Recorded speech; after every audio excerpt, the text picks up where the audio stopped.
Can we stop? Like really, at the beginning, I was kinda joking. Haha, it is funny that the Hextech situation is getting out of hand. But now, it is getting out of hand. We are at the point where no one can really stop Hextech chests.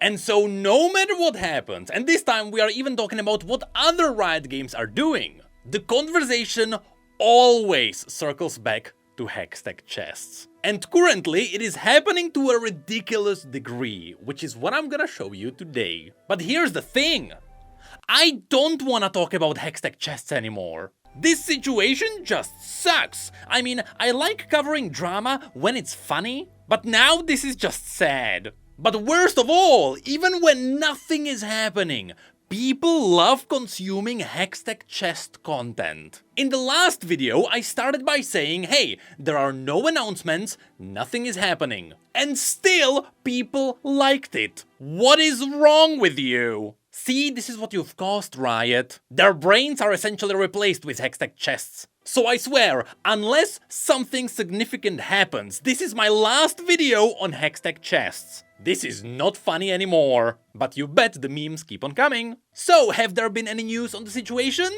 No, at least not from League. And that is kinda the point. It is suspicious that since the last tweet that was about the news, League of Legends has been completely silent. Which is very unusual. The last time something like this happened, it was during the infamous cinematic situation. So either League is just waiting for something really good to happen so that they can just shove this entire situation under a rug, or they are cooking a response, which is something they should probably do. I mean, hey, Valentine's Day is happening and League is still silent, all while the other games are having fun. And that's where we're going today.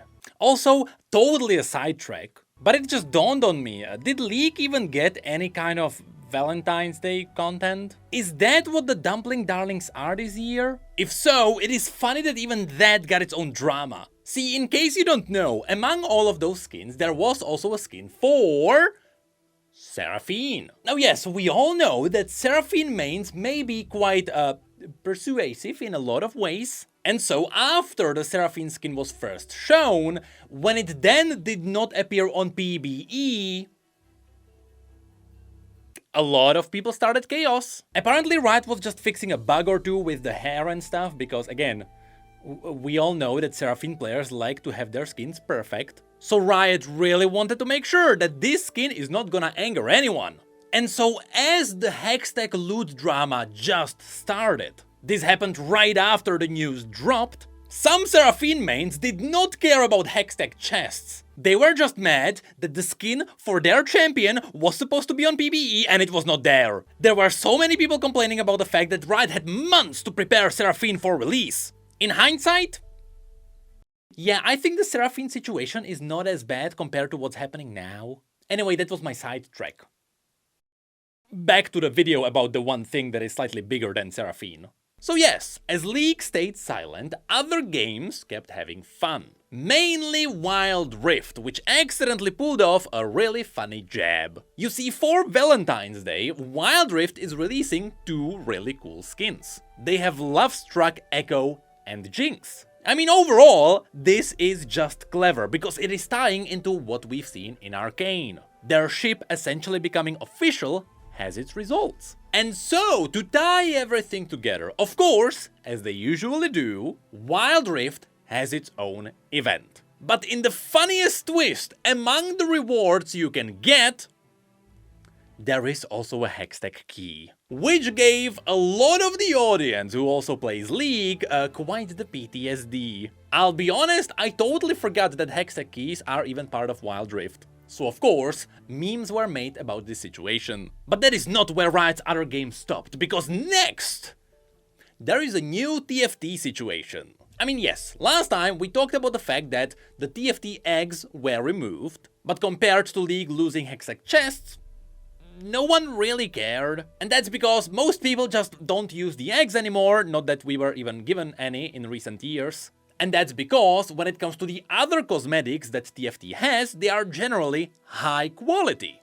And so, people want to buy them.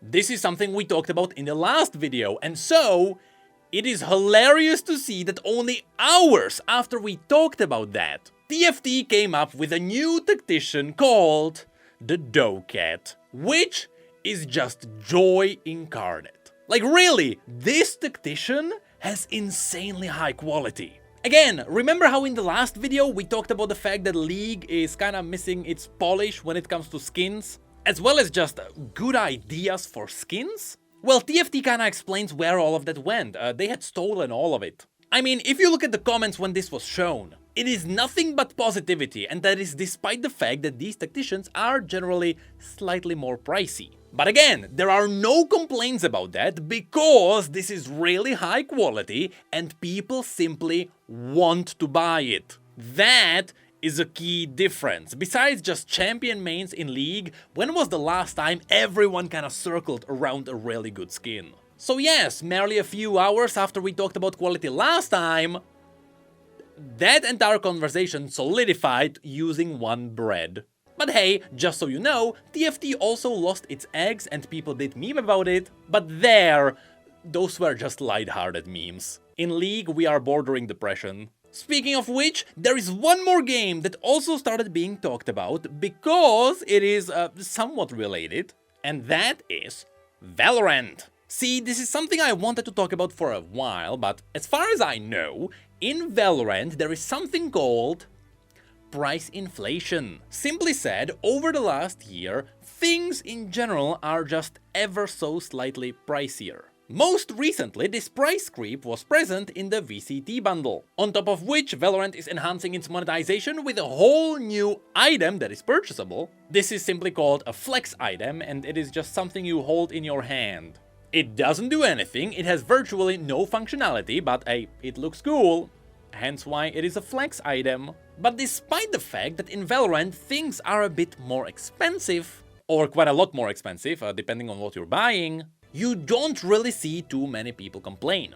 Of course, there are people who are complaining, but in general, their voices get drowned out. I mean, the newest Helix bundle is just giving you less for more money, although it does also have the new flex item in there. So Riot is likely trying to inflate the price using that one special item. And still, most people are kinda fine with it.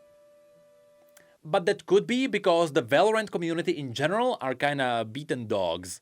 I mean, from day one, Valorant was kinda infamous for having really expensive skins. Do you remember when Riot revealed the dragon skins the first time and we had a look at the price and we ran? Yes, there are monetization moments in Valorant's history that will not be forgotten. Which kinda raises the question. Is this what League is trying to do now? Is League trying to make its community just used to expensive things that are not that high quality? Well, that is the current situation. League is currently staying silent and we have no idea what's happening there. All while all of Riot's other games are handling monetization in also questionable ways, but there it works because in general people are getting something of quality. And yes, I would say that also includes Legends of Runeterra with its new monetization system, but hey, they are just trying to get something. But under the right conditions, people get it. As long as there is polish, it's fine. Which is exactly what League might need right now, just a little bit of polish. But also we need Riot's other games to stop giving League players PTSD.